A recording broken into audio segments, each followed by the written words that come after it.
It's very hard for me to try and encapsulate the journey that we have embarked on last year in 2024. I think there was very strong realization in the government that you cannot differentiate between population welfare, population control, and healthcare, particularly primary healthcare services.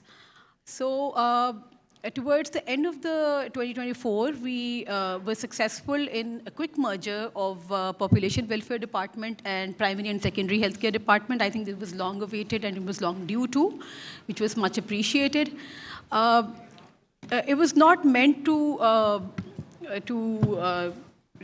showcase an achievement. It was actually meant to integrate population control into the primary healthcare service and wherever the maternity services were being provided.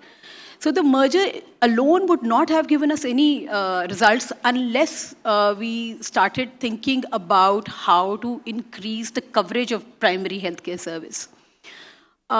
For decades, primary and secondary healthcare services, the department had been trying to increase and reach the goal of universal healthcare care in operationalizing our basic health units, which I understand could be available across the country, was not possible primarily because of the kind of I'll be talking about real problems. Absenteeism, non-availability of healthcare professionals, disgruntled and sometimes completely disinterested healthcare professionals going to smaller districts with very low salaries.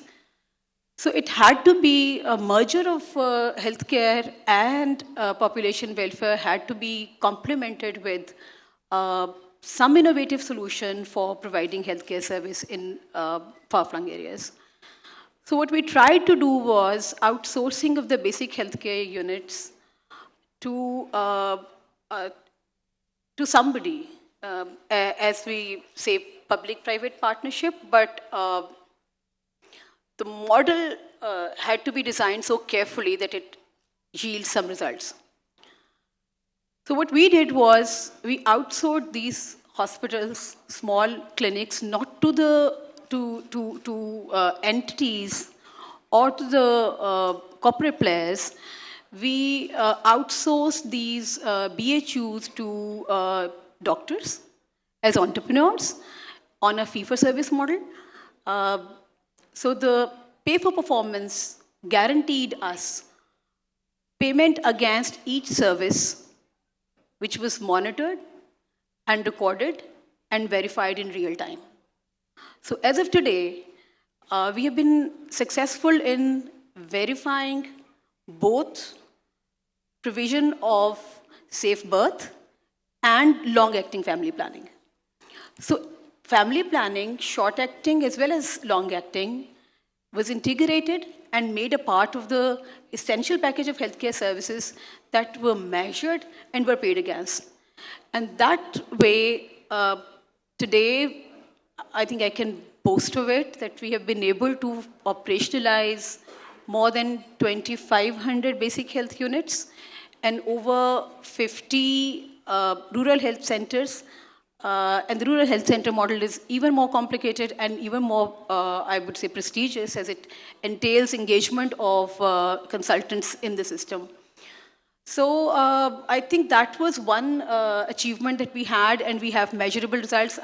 This is where we can share our data also. From 16,000 mothers getting family planning services postpartum, we reached the figure of over 80,000 in the year 2024 and 25. I would respond to the observation of the federal minister as well. Punjab has taken another rather giant and bold leap, trying to cover the hitherto uncovered areas. So lady health workers are covering over 47% of the area, and the rest of the area was still uncovered, which included some of the rural pockets as well as urban areas. So in another 20 days or so, we would be able to launch our first community health inspectors model, which would engage not the usual lady health workers who were good resource but could not provide midwifery services, basic antenatal and postnatal cover in the household. So with this model, we hope to reach every household through our midwifery services. These would be skilled birth attendants who can provide antenatal cover, postnatal cover, postnatal family planning services, immunization, and even geriatric services. So not only that, I hope that through digitization of each household, these community health workers, community health inspectors will be able to provide the data that informs the decision making in primary education, as well as trying to cater to the unemployment in each household or in each pocket. That's the gist of what we are doing. I wish I had a presentation where I could share complete data with you as well. Thank you very much.